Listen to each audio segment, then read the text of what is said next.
Hello and welcome to the Man of Legacy podcast. This is episode number 5. I'm your host, Coach Dennis, and we're here to talk about men, women, families, sex, masculinity, and life in general. Today's guest is Coach Jeff Allen from Great Men Move Mountains and one of my fellow coaches with Steve and Dan at Good Guys to Great Men. Welcome, Jeff. Hey, Dennis. Thanks for having me. Excited to be here, bud. It's a pleasure. How are you doing today? I'm phenomenal. Got the gym already knocked out. I'm feeling good. Good. So as I was getting ready for this call, I have to admit I was laughing. From a call yesterday, I've got a quote of the day I can't put on my public Facebook page. Talked to a man, he said, for the first 10 years of our marriage, we're either fighting or fucking. And he goes, we don't fuck anymore. And that's why he contacted us. Yeah, that's a rough spot to be in. It's, you put up the fighting if there's some fun to go with it. You got to have more fun than fighting if you're going to have a good relationship. That's a really good point. That we'll let a lot of things slide if we're having fun and we're fucking, and then when the shit hits the fan, the connection and the sexuality and the emotional passion go out the window, and all that's left is the bad stuff. It seems like, and that's when a lot of guys contact us. That's true. And you use the word connection. I think when we're young, we overlook how important connection is when it comes to intimacy and everything else. Oh my gosh, I had no idea how important emotional and spiritual and intellectual connection was really until 5 years ago when I started doing this work. I mean, I found Steve and Good Guys to Great Men in 2015 when my relationship the shit was hitting the fan, and I had no idea what I didn't know. I didn't know what I didn't know. There were so many things off of my radar. I was amazed. Yeah. Hey, trust me, I can relate all too well. And you and I both tend to lean towards the fun, flirty, sexy side of relationships when we talk with men. And I know I've spent time with you. We talk on a regular basis. Were you like this in your 20s? Oh, that's a good question. Well, first I want to say that the fun, flirty, sexy, funny is basically an advanced concept. That's the place that we want to get to when we're rolling on all cylinders. Our mojo is high. And sure, at first you have to consciously think to do it, but then it becomes more practice. And she picks up on that too. So I got a quick story. I actually came down to my computer this morning and there was a note on top of a beef jerky stick, like one of those beef jerky sticks. Yeah. And she said, I love your big beef stick, XOXO. As this little note on top of the beef jerky that she left. And I laughed my head off. It was phenomenal. So, I mean, I'm definitely going to buy a peach and say something about I love her juicy peach or something. But that's like guaranteed. Yeah, exactly. But that's the fun shit that my fiance and I do now. And to your question, that's not something, leaving fun little notes or making sexual innuendos or accidentally assuming that what she's saying is kind of a sexual comment once in a while is something that I didn't do much of in my 20s. And I certainly didn't do it consciously like I do now. And the reason I do it is not just because I'm trying to set up more sex or I'm trying to get something from her. It's because I care about our relationship, that third entity, the energy between us, the connection between us that's so important to stay alive and vibrant. And by the way, guys, that's something that's incredibly important to the feminine women in our lives, is that emotional range and that excitement in life. Well, women want to be desired. Women want to be lusted after. And you need to remind them that you do desire and love them and think of them like that. I think we all take it for granted on both sides of the table.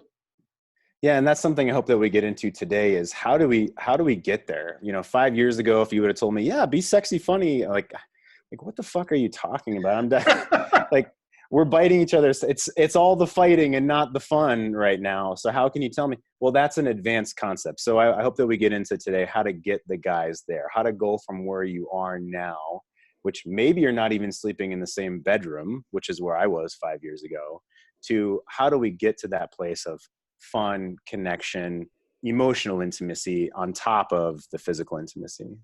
Good point. So I've long said one of the biggest mistakes men and women too make, but men, when they get married, they stop dating their wife. What are your thoughts on that? Oh, well, that's a huge concept that I wasn't aware of, and that most men, in my opinion, aren't, right? I had a guy in one of the local men's groups give an example. He said, my wife wants to have different types of food and lunch and dinner all the time. I'm the kind of guy, this gentleman said, I'm the kind of guy, I could have a peanut butter and jelly sandwich for lunch at work every single day for the rest of my life, and I wouldn't care. And that's because I don't really have to think about it. I just do the same thing. I'm satisfied with it. I feel fine about it, and I don't think I need to change. And that's a lot of the routine that some of us get in. Guys want to nail down a routine, so we maybe don't have to put the mental energy into creating something new, creating an adventurous experience with our woman. And we don't realize that that's completely deadening to them. And if they try to take over that role, that becomes more of a planning, masculine type role, and it pulls them out of their feminine energy. What we want. We want them to have emotional range and reverence for us as a man, and to open themselves to us, not only emotionally, but physically. And so if we don't keep dating our wife, that's going to go out the window. And look at what you did when you were pursuing her.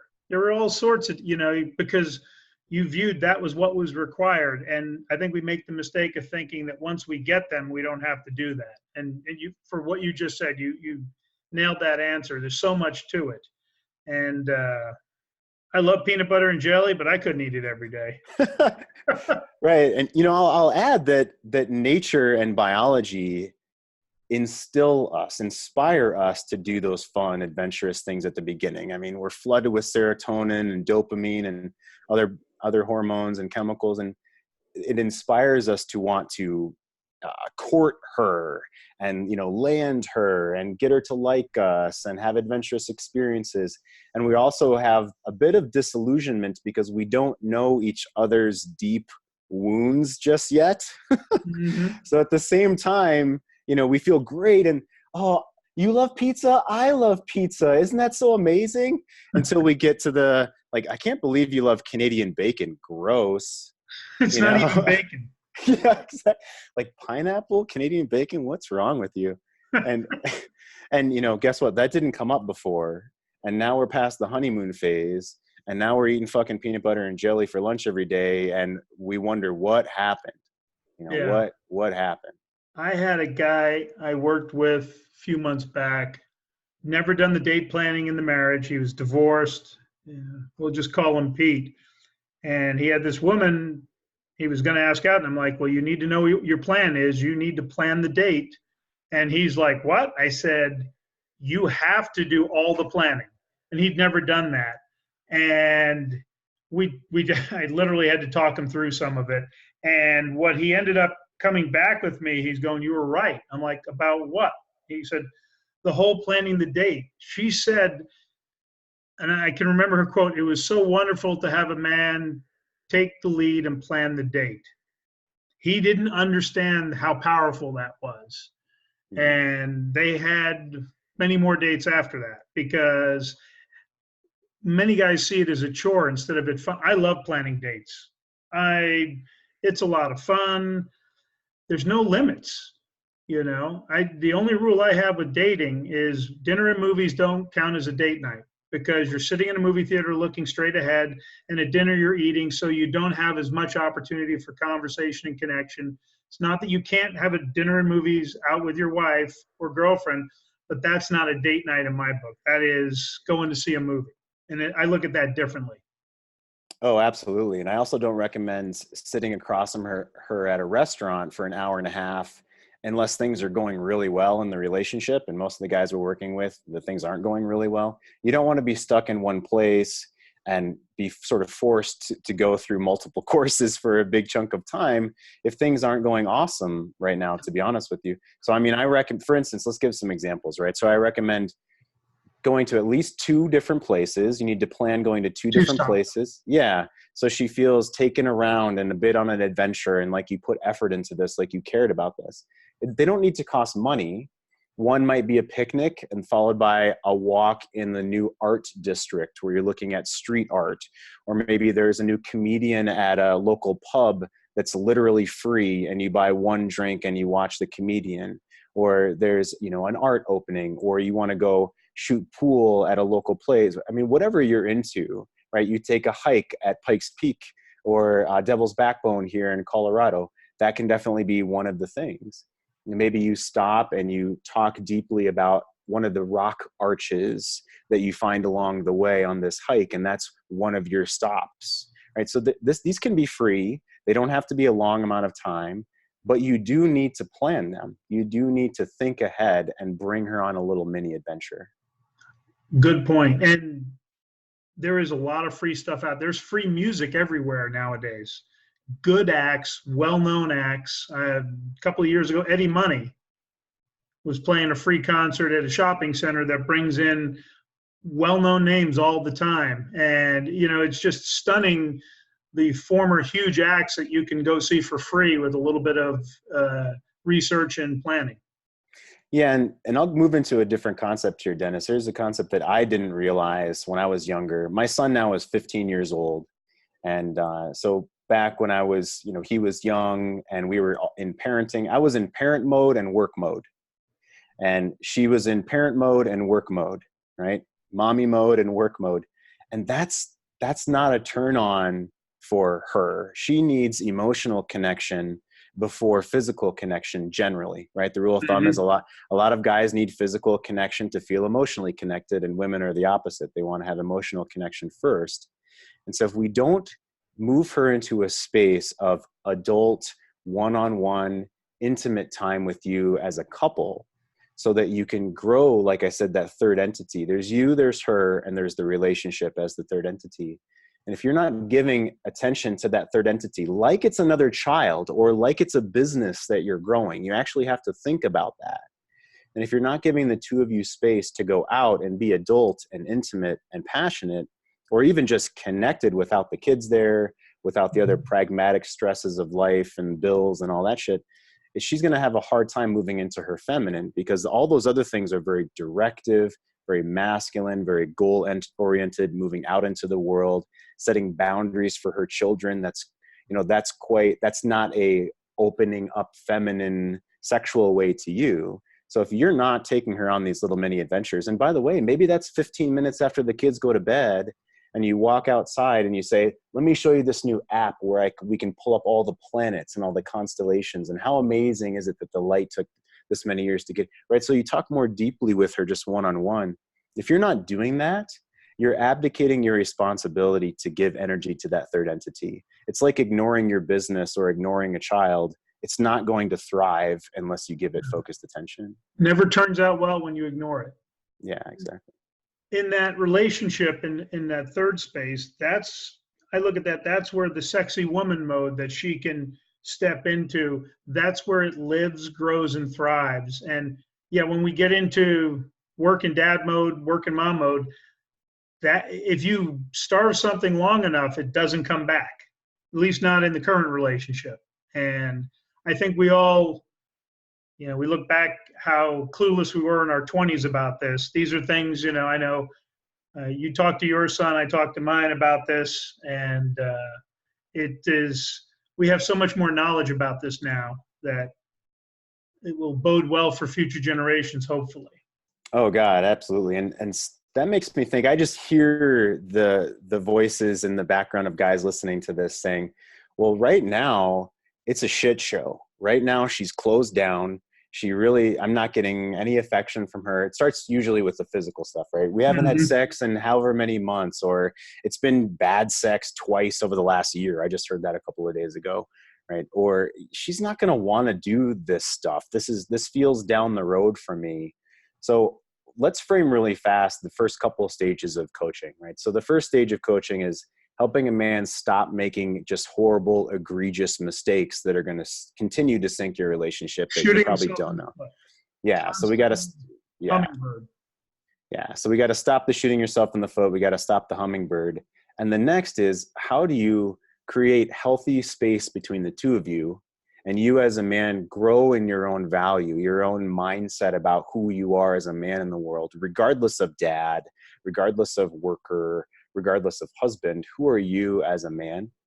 And that's that second stage. And then the third stage is more about how do we begin to clear the garden of weeds and plant some flowers and appropriate, plant some vegetables or flowers and appropriately water them and fertilize them slowly over time. So it gives them a chance to bloom, right? If we fire hose the garden, it's not going to happen. If we don't clear out the weeds and stop making these huge mistakes, it's not going to happen. So share with me a little bit from your perspective, what you see as far as how does a guy even get to the point where he's going to invite his woman on a mini adventure? A lot of them have so disconnected when we work them through some of the books and some of the knowledge. Literally early on, they had that aha, and they're able to stop shooting themselves in the foot. And that makes a big difference when they're no longer causing themselves their own problem. But what they have to have patience with is if you've had a disconnected relationship for 5 years or 7 years, you can't fix it in 5 weeks. And as you and I know, and what we talk to the guys about, is they're not going to believe the changes right away because you've done, I'm going to change before, and now you're 2 weeks in. And I have one client, his wife said, I didn't expect this response. And he's turning everything around. He's loving life. But I think she expected him to go away, and he wasn't willing to do that. And now the man I love talking to this man because he's gotten past the anxiousness. He's seen what the future holds regardless of who he's with. He sees his value in the world. And that was a huge thing, is he's got past those. And then we worked specifically on laying the groundwork for the future, knowing that it may take 3 weeks, 3 months, it may take a long time. And he's learned not to give a fuck, really. And he's not tied to her, the thermometer and her emotions. And our last call, he was laughing because she's annoyed at something. And we were discussing, and he's chuckling about, I think it's this. He goes, I didn't do anything to aggravate her, but we're waiting to see what it is. And we kind of had a discussion. He's like, I'm pretty sure it's going to be this. And if you were to look at it from the outside, you would go, well, that's awesome. He did that for her, so she didn't have to. And I liken this back. We have to always have empathy for where the women are. And I think that gets overlooked. My ex-wife used to get frustrated or annoyed when I would do the laundry because she would say, well, I was going to do that. And my business, I work from home, so I'm around home more, even though I go out. And it was a guilt factor that she wasn't doing enough. And I think she was keeping score like guys tend to do. Yeah. I didn't keep score. I was home. It doesn't take anything to throw the laundry. Now, I didn't always fold real well, but, I got the laundry clean. Most of the stuff was folded or hung up, and the whites didn't really need to be folded. But I saw it, and I realized that, she's keeping score and feeling guilt when I didn't care. I never gave it. I didn't keep a scorecard. And yeah, so you realized that something was up behind the scenes, behind just her words. Something was going on behind the scenes there. Yeah. And once the men start having a little empathy for the silent suffering, because their communication was broken down to begin with, and they weren't in a place where either one of them could really communicate their needs, you're rebuilding that too. And Steve talks about want a cup of coffee cupcake, that those little invites, they may seem insignificant at the time, but those things lead to trust, security, and then there's the 5-minute conversation. And the next thing you know, you're having those 15-minute, and it allows them to be comfortable with your invites for a little adventure. I love it. So you full circled there to, we went through stopping the egregious mistakes, stopping shooting yourself in the foot, no more hummingbird, to your value as a man, who you are, knowing your worth in the world, regardless of with her, onto how to bridge the gap between the two of you, how to start growing little bits of connection. And the mistake you could have fallen into with the laundry is to get defensive, right? Well, what are you saying, that I don't do it well enough? Or, I mean, you could have easily started to explain or got defensive, and that would be shooting yourself in the foot, certainly, right? True, and if I was smart, I could have just stopped doing laundry, but it's serving my family. It wasn't a big deal. Yeah. Well, I know you're making a joke about it, but the point is, with values, is would you do this regardless of whether she ever said thank you or not? Is this the kind of man that you are, regardless of whether anyone ever noticed or not? Would you do it then? Or are you secretly pissed off that she doesn't kiss your ass or pat you on the head and say good boy when you do something? Because if you are attached to that, if you are resentful that she's not giving you a thank you, then there's a covert contract there. Then there's an expectation of something in return, and you're counting points, and maybe you don't even know it. And women sense that. When you're doing something to get something, they instinctively know and don't accept it because it's not coming from a loving, open heart. Exactly. And, you know, I talked about the ex-wife. It's coming up on 3 years. If she called tonight, so if the car's broken down, I'm 20 miles out of town, I've got nobody else, can you come help me? I would get in the car and go. Sure. Same thing with my daughters. You know, you take care of them. So. Well, and that's a good point. And then I know you have another question or two, but that's a good point. That how do you want to show up as a man in this phase of your relationship with your wife or your soon-to-be ex or your ex or whatever your relationship situation is? How do you want to show up as a man to set the stage for the next chapter of your life, regardless of how that turns out? Right? If you want to blow up a bridge now, or if you want to call her all these names, or if you want to try to like dig into her emails and snoop and all of these things, like that's not the integrous, honest, connected man that the men we work with anyway, the kind of man that you want to be. Right? So how do you want to set the stage for the next chapter of your life, whether you stay with her or not?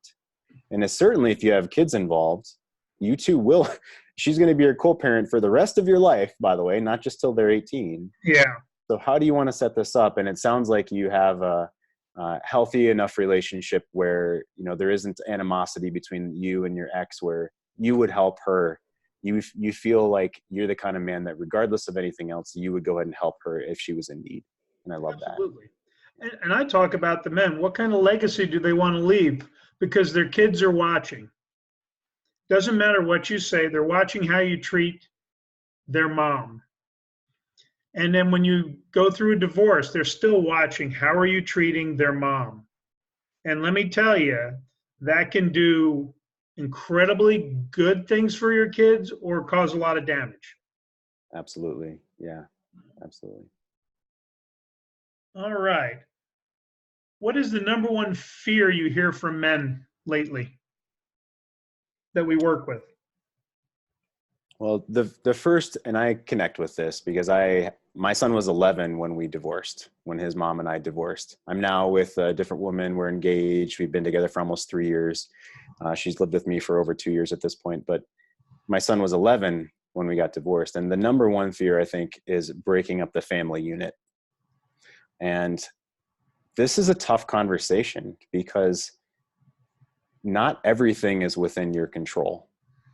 Right. Mm-hmm. And so if you're the kind of person like I was, I got really angry about that. And I guess you could call that a 13-year-old boy tantrum. That's not going to help. As a matter of fact, that's only going to push her farther away and have a really bad example for your kids. That's a huge fear. Right. So this actually, and we can talk about this more maybe another time, but that's actually a little bit more of a spiritual question, is how do you deal with things that maybe you don't have control of in your life? Do you look at it like this is happening to me? Or do you look at it and at first purposefully try to think of it as, well, what if this is happening for me? What if this is happening for me and my kids? What if I'm just a rock star dad who is no longer in a toxic relationship with a woman, so I can fully show up in the healthy, present, calm, confident man that I know that I am? Which, by the way, this is my story. I mean, I was kind of a shit show 5 years ago. I was in I mean, I felt like I was falling off a cliff in free fall and in purgatory for pretty much all of 2015. And I know I wasn't a good dad during that time. I know I wasn't a good dad when I didn't set boundaries for my relationship and stand up for myself. And I know I wasn't a good dad when, I would have really not helpful facial expressions and being resentful over stupid shit that would happen. And I kind of tantrum about it, and I'm purposely painting all the negative stuff because I want to just tell you, guys, that I get it. I get it. So my point is, how do you look at things that are more of a spiritual question? Is this happening to me? God, that bitch is breaking up the family unit. I can't, how could she do this? Right. Which we ask ourselves, and that's actually another topic. But is it possible that this is happening for me and my children? And if that were the case, what would that look like? How would I move forward from here? What kind of man would I need to be? If this were really a positive thing, if I knew I was going to look back 3 years from now, 10 years from now and think, wow, I'm actually glad that happened. And this is the kind of man I was through it and afterwards, and the kind of father that I was. What would that look like? Who would you have to be then? So that's a huge fear that is a lot of it is maybe out of our control. And that's more of a spiritual question. And you made some excellent points. And the funny part is, a lot of the guys, if you ask them, were you happy in your marriage before she said she wanted a divorce? Their answer is no, they were miserable. But once it was out of their control and being taken away, and again, it goes to the values and how they see themselves and their judging of themselves because they're getting divorced. If you see it as a gift, as you and I can attest, life's amazing. There was a time we wouldn't have ever seen that or thought that was a possibility, but it's allowed us a lot more personal growth. I personally believe that if you focus more on your kids with the divorce, we see guys having far better relationships with their children because they're now more present when they have their kids, as opposed to half checked out. Yeah, that's something that maybe you and I just take one thing you said there, which was how confident and strong and amazing we feel in our lives now. And that's, I think, maybe something that at least I sometimes take a little bit for granted, of how amazing my life is now, using all of these tenets, all of our tenets, all of the coaching tenets and the Good Guys to Great Men work and Steve's work and Dan's work forward here of how to be that amazing man that you want to be, regardless of anyone else. Yes, you want to have a connected adult intimate relationship with a woman. Yes, you want to have a great business and all these things, but what about your relationship with you? You've probably set that aside for a long time and didn't even think about that. So that's something that I am grateful for and think about being grateful for every single day. The other thing that you mentioned I want to differentiate is I just hear the voices, right? Well, how could you think that if you had told me 5 years ago when I was in the middle of free fall and purgatory, I would have been like, fuck you. This is a good, this isn't a good thing happening. Fuck, what kind of BS is that? What kind of crap you trying to sell me? Well, there's a difference between knowing you're going to be okay no matter what and looking at an instance in your life as this is happening for me so I can be a better man in the world. That's different than, hey, I wish I would have known this stuff 10 years ago. Yeah, of course it would have been awesome to know this stuff 10 years ago. And you and I are examples of how we use this from day one in our new relationship and how phenomenal that's been. Like I get the, I love your big beef jerky stick note that I got this morning. Yeah. Right? And the sexy funny that we have. But yeah, of course it would have been amazing to know this stuff 10 years ago, but you can't change that. Okay. So flogging yourself, beating yourself up over that, or stewing in that depression over that isn't going to move you forward and certainly isn't going to make you a great father. So those are two different things. Yeah, you would have loved to know this before, but how are you going to deal with this now? Now that this knowledge is becoming aware to you, now that it's on the radar, now how are you going to perceive the world? What's your mindset? Is this happening to you? Oh, F her, right? Or is this happening for you? And even for 10 seconds, even if I would have just told myself, okay, for 10 seconds, think about what if this was happening for you? Let's play in that energy for 10 seconds, and then it can start to expand and expand from there. That's how I would speak to myself 5 years ago. And if you think of the number of guys in their 30s, 40s, and 50s we work with some younger, some older. In those decades, they either have 50, 40, or 30 more years of an amazing life ahead of them. Don't hold on to the anger, accept the gift. And I mean, the ride's amazing. You know, Right. Yeah, and that's why I love the community that we have and Good Guys to Great Men has, is because, you know, the camaraderie, the shared connection. I mean, one of the most dangerous things is being alone and feeling isolated. And so having the elders in the community, even those guys that are there that aren't coaches, that continue to stay involved, and in addition to having coaches, is to hold the light up and guide along the way. You know, like when you're moving through hell, don't stop, keep going. yes. And so those other elder guys and coaches are there to show you the way forward. And sometimes that's just one damn step at a time, one day at a time, 1 hour at a time. Like, get out of bed, go for a walk. Maybe that's all it is about right now, you know? And I get that. And that shining light sometimes is all the guys have to hold on to, you know, Exactly. depending on where they're at. So I feel very blessed to do this work that we do, like, honestly, from my heart. Yeah. Is there a better job than helping men in this world? Yeah, this time in our culture, and with all of these things that our fathers weren't able to teach us. My dad didn't teach me anything about relationship. I mean, so like, I didn't know any of this stuff. And I love you, Dad, but and that's something that we can pass on, to your point, to the next generation. Absolutely. All right. So at the advanced level stuff, when you have girlfriends or wives and you have the great connected relationship, there is more flirty fun and a lot more fun and adventurous sex. It's something for the guys to look forward to down the road. And the ones who do the work, they see it when they move on, either repairing their relationship 2.0 or the next one. And me, I know I'm a little more adventurous than a lot of the guys out there. I kind of even think that semi-public play is fun, that thrill of the potential of being caught, with or without actually getting caught or arrested, mind you. Yeah, yeah. What about you? What do you think about stuff like that? Oh, I'm having a conversation with the client ongoing now about what is unsafe, quote unquote, because he really wants everything to basically, the way he explained his life was that it's all safe.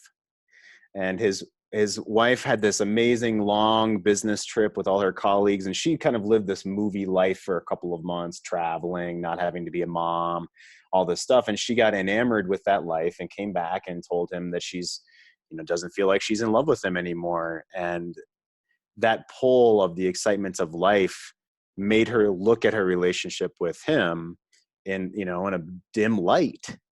And so at first he was resentful about it, right? And then we're moving into, all right, well, let's just look at this for a moment as, what if this is waking you up to the fact that you do need to bring some adventure and excitement and emotional range into your relationship with your wife? Like, how is it, you know, if I ask him, how has dating been? How has these things been? Oh, he's having peanut butter and jelly every day. Right? And so if this is waking you up to that fact, okay, great. So what's a little unsafe? What if he's got season baseball tickets to the Astros, actually. And so this is literally yesterday. I said, what if during the fourth inning or some random time you say, hey, come with me. I want to go explore with you. Just come with me. Like, where are we going? Come on, let's go. I want to show you something. I've never been to this balcony, so it could be something romantic. Let's go look at this balcony and look at the amazing views of the city. And then now let's go explore a little bit. And maybe we walk into an employee only door, you know, not something that's going to get you arrested or thrown out necessarily, but what if you go explore an area that you've never been to? Or what if you go up and look at the box offices, the box seats, and, you know, peek inside? Maybe you even say, hey, we've never been in a box seat before. Would you mind if we just come and look at the view for a minute? If you asked 10 different people, if you went to 10 different spots and asked that, I'll bet you money that someone would say, yeah, come on in, look for a minute. And now you're all of a sudden in a completely different environment. You've led, You've done something new and different with your wife. It costs no more money whatsoever. It didn't take very long to do. And she's thinking, damn, this guy's got balls to go try something new and exciting. So I love it. You got to think outside the box a little bit to keep things exciting. And if you're in the employee only room and there's nobody there, that is a chance for a kiss and a little more adventure and excitement to ramp it Yeah. up. Yeah, and maybe just go inside the door and give her a passionate kiss for 10 seconds and then come back outside the door. I mean, it doesn't have to be right. I took my Cynthia is her name, my fiance, to the symphony during our first year of dating. And we were 5 minutes late, so they wouldn't let us in. Like you can't go in while the first piece is playing. And so the usher, gave us the like, oh, you're late, stern, shaming. Oh, shame. You're bad. You're like, how trash, you showed up late. And he closed the door. And so you could maybe hear 10% of the symphony. So I cracked the door, stuck my foot in there, and we could hear the symphony, 90% of the symphony. And I embraced her and gave her a deep kiss and looked into her eyes while I had my foot stuck in the crack of the door. And they actually came back, and about 3 minutes later shooed me back away. I gave another 2 minutes and opened the door again, stuck my foot back in the door. I mean, maybe he throws me out, probably not. And if he does, oh well, right? But I'm having fun with my woman. I'm like making this a passionate moment. I'm like giving myself a little access when denied. So I recognize that's not going to get me arrested. All right. But I want to have this moment with my woman that she'll remember, that we will remember forever. And she does. And so that's a little example of, I just put my damn foot in the door. That's it. Bad boy. Right? Yeah. Have you ever had a dressing room adventure? I have not. It usually won't get you arrested. It will get you kicked out. So it's one of those things. You can do so many things to get that edge and that adventure and the adrenaline of the new relationship going again once you have the connection. Again, Right. I kind of push boundaries that others are maybe wiser not to, but it's just me. Right. I love that you're playful. You're thinking outside the box. This is something that, I hadn't considered as far as the dressing room kind of stuff. And you can just, no matter where you are in your relationship, you can just do it for 3 seconds, for 20 seconds, pull her in, stroke her hair for a moment, give her a kiss on the cheek, and then you walk out and just leave her in there. I mean, right? Like there's so many tiny things you can do that are just fun and playful. And guess what? You don't really care if she praises you or not. You don't care if she thinks you're being weird or not. You're just doing it because it's you, it's fun, it's exciting, it's spontaneous. And she's probably smiling after you leave the dressing room anyway, right? Good point. And you hit the nail on the head. You can't care about the reaction. If they object, the key with the dressing room is you need not to make a lot of noise. It attracts attention. All right, Dennis, I expect a dressing room warning checklist from you. Victoria's Secrets is tough because they usually have an attendant right outside. It's doable if they get distracted, but trust me. So involved in your checklist is the top 5 places that are best to go as well, right? Yes. Nice. Sorry, I just had a flashback of a thought. Who do you think loves sex more, women or men? I think they both love it. They just love it differently at different times. And here's a concept for another session maybe, but I'll open the box of there are a lot of different types of physical intimacy, a lot. She's going down on you and that's it. You go down on her and say, that's all that I wanted. I wanted just to enjoy you. There's fucking without considering if she's coming or not. There's deep sex where she comes first and then you do. There's all kinds, there's just a massage and appreciating her feminine curves in her body and then pulling the sheet over her and letting her be and not moving forward from there, right? There's telling her, I'd really love if you would squeeze on my hands tonight for 10 minutes. I would just love that attention from you. And you ask her directly to touch a part of you that's not your junk, guys, right? Like, yeah. I'd love your hands on my shoulders and my neck for 10 minutes tonight. And then at 10 minutes, you say thank you, and you don't expect anything more from it. There are so many different levels of physical intimacy that I certainly didn't consider before. I mean, I was the shoulder rub into let's go upstairs guy, That's you step know. one. Like, yeah. And you don't think that she sees through that shit? I mean, right? And that's just, we don't know. I mean, where are we getting our advice from? Not my dad.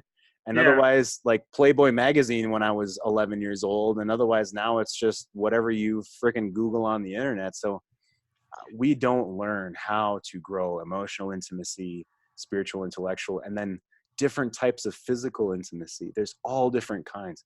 Like maybe you don't come this time and she does, and you stop and you just appreciate what has gone so far. And then you go for a run, you know, or go for a walk outside. There's all different types of physical intimacy. You know, I talked with a guy last week, and his wife was coming back from a business trip, long hours.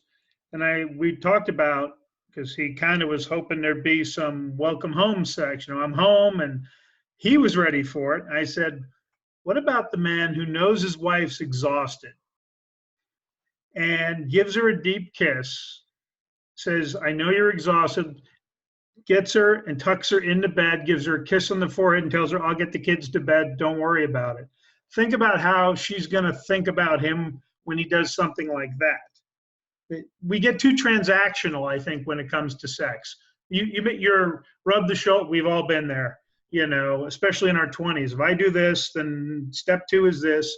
It's very transactional, where what you were just talking about, it's playful, it's fun. It isn't about who gets to come. It doesn't matter. It's about enjoying the moment and enjoying the time with your partner. Yeah, yeah. And actually, I mean, I'll say a part of my relationship was I thought she had to come every single time. And again, these are more advanced concepts, Dennis, so this is probably more for another time, but she doesn't have to come every single time. She may not want the pressure of needing, quote unquote, to come every single time. Maybe it's a certain time of her ovulation that she doesn't want to do that. Like she may not even want that right now. She may want you just to ravage her and not worry about her coming. Right? There's lots of different types of sex. And to your point, the man who comes home and she's exhausted, like, I'm going to put the kids away. Don't worry about it. You put the kids to bed, you come back and you push your fingers into the bottom of her feet for 5 minutes, right? You like just you give her basically not a full massage, but you push your fingers and your thumbs into the ball of her foot, or right into the arch of her foot for 5 minutes. And then you do the other one for 5 minutes, and that's it. And then you go about your, the rest of your night, and you don't expect anything. I mean, those little bits of surprise care that you're not expecting to get brownie points for go a long, long way. Very much so. Very much so. All right, last question. Now, I know you have a beautiful girlfriend. I've met her. Does being a men's coach ever cause any challenges with her because of the work that you do? That's a good question. I think I want to talk about this a little bit more internally for me as my journey as a man. So the short answer is, I mean, it's, if she sees some of the content that I'm making, I'm a little concerned if she might take it out of context. I right? understand that. So that really goes back to, is my communication, is my connection with her strong and consistent? Does she feel safe to come to me and ask me about something? Do I appropriately share with her about the topics that I'm discussing? Or is that something that I just don't discuss at all, and I let her know if there's anything she'd like to come speak with me about, if she sees that she's open to come speak with me about? So I need to feel really confident within myself to basically not worry about how she's going to take any of the content, especially if it's out of context. If she just sees a 1 minute of something or one video and doesn't see the whole string of work that I do, maybe she takes it in a way that I didn't intend. So that's one thing. But really, it's within myself of, if I'm consciously working on different forms of physical intimacy, I want there to be a little bit of mystery and relationship between my woman and I. So I don't want this to be, I'm not trying to disclose everything that I'm doing ahead of time, because that's just too clinical. Mm-hmm. There's no flow, there's no adventure, there's no mystery in that. And so I have to be aware of our energy as a couple, and also the energy of, she knows that I'm a professional men's coach. So it's the dance between those two things, while honoring her and honoring the work I do if she wants to ask me about it, but also, again, honoring the third entity of my relationship with her. So it's almost like there's another player on the field. It's almost like there's another entity I need to consider. And so that's where it can complicate things a bit. But that's really more of inside of me. Do I feel defensive about something? Am I worried that she's going to take something the wrong way? Or do I move confidently forward in the world and foster our relationship like we've talked about this whole call? You know? Yeah, and you called me out for exactly that on something here in an article recently, because I played it a little safe and pulled some punches, because as I was doing the article, I'm like, I don't know if she reads them. I was like, crap, I didn't even think about. Yeah, I normally don't, but it popped into my head. And I was like, okay, we don't want to go too deep here into my thoughts, because she was having a little bit of an emotional moment, and I was just letting it go by. I don't get attached to it or hang any meaning to it, but yeah, it made me think about it, and I'm not going to worry about it in the future. That, and I'm pretty sure since I haven't heard anything, she's not going to my webpage reading stuff, so I'm safe. Well, I love reading it. I don't care. Yeah, I love her and she knows it. So that's, at the end of the day, we go from there. Nice. Yeah, I love reading your articles, and it just felt like there was some internal dialogue missing. Some thoughts that were going on through your head, and like, hey, where's the dialogue? Yeah. Yeah, that was left out.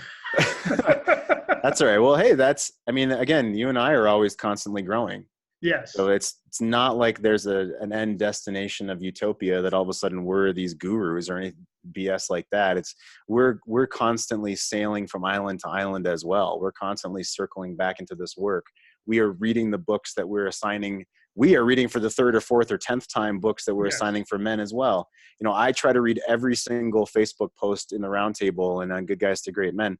So this is something that's a constant journey for us. And by the way, full circle, that's how we need to think about a relationship with our woman as well. That this isn't a finite journey. It's an infinite journey. This isn't okay, I got it all lined up now and now I'm done. This is an ongoing, growing thing. It's never done. Yeah, exactly. Never So once we realize and accept that, then you get better at it. Where at first it's like, oh my God, I have to do all this thinking and planning. Like, yeah, at first, I mean, riding a bike is hard at first. You crash and skin your knee at first, but then it becomes easy. And then you just push the pedal and you go. And that's how this is. You realize you always have to be pedaling at some point. Like you have to to keep that forward momentum going. Otherwise you're going to fall over. Great point. Because, and I've had this conversation in the last week or so with a client. I said, don't think we don't have some of the same issues.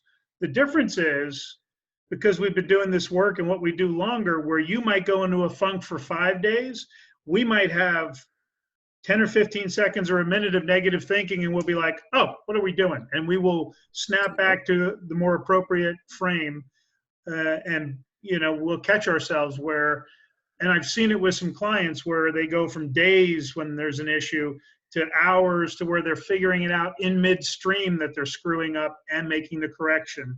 And it is ongoing. It never ends. Oh, that's exactly right. That's what guys can look forward to. I have a client who's in Portugal. When I met him, he had met an American woman in Switzerland. They were living in Switzerland. He's from Portugal.